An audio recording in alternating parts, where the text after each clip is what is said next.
ষড়যন্ত্র, আক্রমণ, পাল্টা আক্রমণ, এসব হিসাব নিকাশের কিছুই আমি বুঝতে পারি না।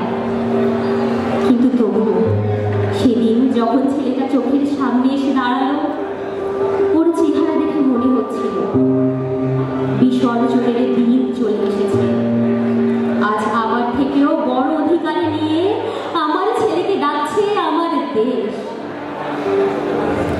এরকম অনিশ্চয়তার মাঝে ওকে ছেড়ে দিতে আমার বুকটা হাহাকার করে উঠছিল, আমার চারপাশে ভেঙে পড়ছিল। কিন্তু এর মধ্যেও কেমন যেন এক ধরনের অহংকার বোধ, গর্ব বোধ আচ্ছন্ন করে রেখেছিল আমাকে। ছেলেটা যুদ্ধে চলে গেল। সেদিন রাত থেকে কেমন এক টানা বৃষ্টি চলছে তো চলছে।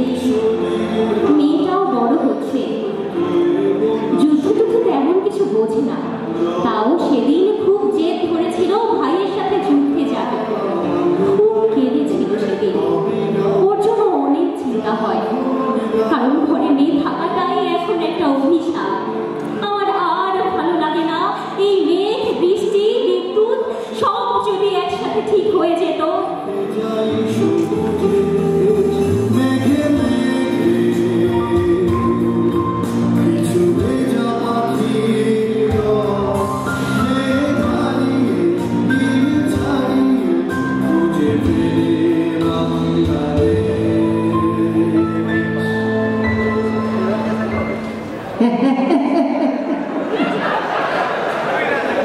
কপালটা বুঝি আমার এবার খুইলাই গেল।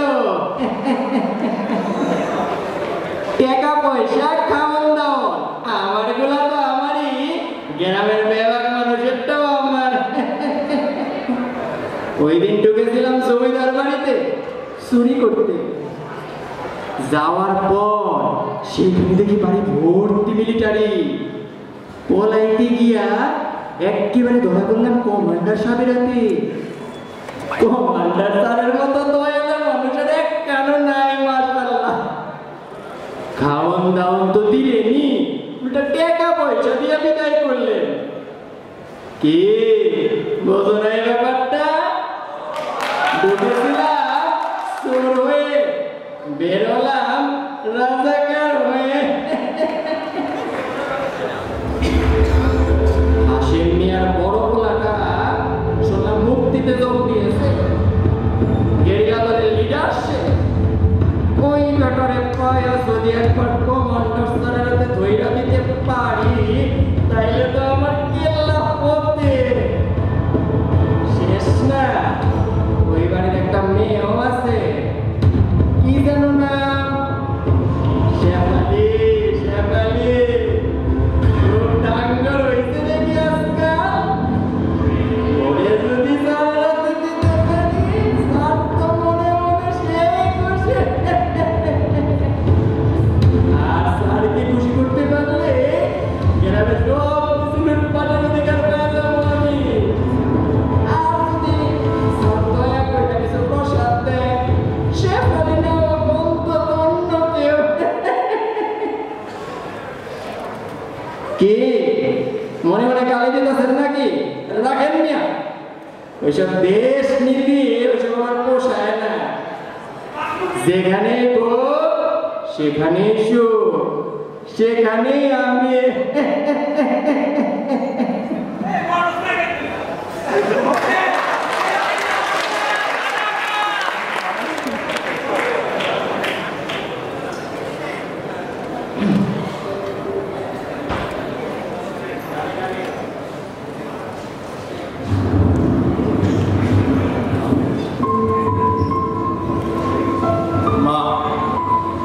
সেনাদের ক্যাম্প থেকে তোমাকে দিচ্ছি।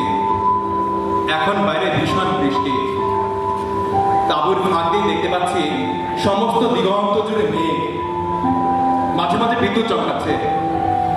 সব মিলে মন্দ লাগছে না। আচ্ছা মা, সারা রাত এমন চলার পর সকালে ঝকঝকে আকাশে যে সূর্য ওঠে, তার আলো খুব উজ্জ্বল হয়, তাই না? তোমাদের কথা খুব মনে পড়ে মা। জানো, বাসা থেকে বেরিয়ে আসার সময় তোমার প্রিয় হলুদ শাড়ির আঁচল থেকে এক টুকরা কেটে নিয়ে এসেছিলাম। সময় পেলেই মাঝে মাঝে শুকিয়ে দেখি, আহ কি সুঘ্রাণ, যেন করা করব আর তোমার ভালোবাসা মিশে আছে।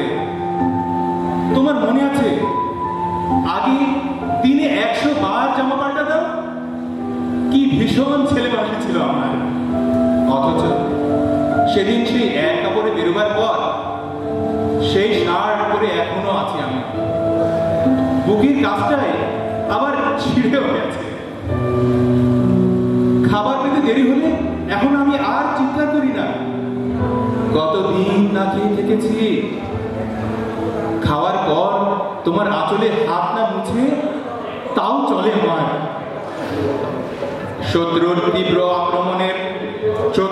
আক্রমণের মুখে রাইফেল হাতে তাদের পাল্টা আক্রমণে দুর্জয় সাহস আমি রক্তে রক্তে উত্তেজনা ছড়াচ্ছে। আমার কি ভীষণ সাহস হয়েছে তোমাকে বোঝাতে পারবো না মা। সেখানে তোমাদের জন্য একটা স্বাধীন দেশ নিয়ে আসবো আমি। আর যদি আমি মরে যাই তাহলে মনে রেখো আমার ভাইয়েরা সত্যি নিয়ে আসবে একটা দেশ। শুধু ততদিন তোমরা বেঁচে থেকো আর একটা বার তোমার হাতে রান্না খেতে চাই মা।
এরপরে আমার একদিন পুলিশে ধরে লয়ে গেল, আমার তো আরো আসছে উঠে।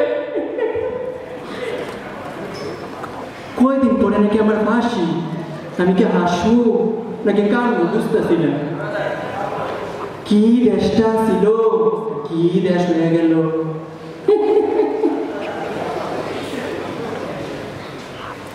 এখানে ভীষণ অন্ধকার, কতদিন দেখি না তোমায়। তোমরা কেমন আছো মা? সেখানে নিশ্চয়ই ফিরে এসেছে। আচ্ছা, আমার দেশটা কেমন আছে? পতাকা লালের চেয়েও উজ্জ্বল হয়ে উঠেছে আমার বাংলাদেশ। সারা শরীরের রক্ত দিয়ে ভিজিয়েছে যে মাটি, সে মাটি কি শান্তি পেয়েছে? বলো মা। আমার 30 লক্ষ ছেলের রক্তের দামে কেনে এদেশ। এদেশে তো অশান্তি হতে দেওয়া যায় না। যে কালো হাত এদেশের গলা চেপে ধরেছিল, সেই কালো হাত আমরা কুড়িয়ে দেব। দেশ তো স্বাধীন হলো, বাংলার পশ্চিমে উঠল স্বাধীন সূর্য। ভাইয়ের নামে ঢাকায় নাকি শহীদ স্মরণীয় হলো। মা হলেন শহীদ জননী। বাংলার চেতনার দড়িতে ফাঁসি হলো ওই চোরা শামসুর রাজাকারের। কিন্তু কিন্তু আমি কি পেলাম? আমার জন্য কি পরিচয় দিলে তোমরা? বীরাঙ্গনা? আমি তো বীরাঙ্গনা হতে চাইনি। আমি শুধু চেয়েছিলাম তোমাদের এই বাংলায় এক টুকরো মাটি, একটু ঠাই, যেখানে মানুষের মতো বাঁচতে পারবে।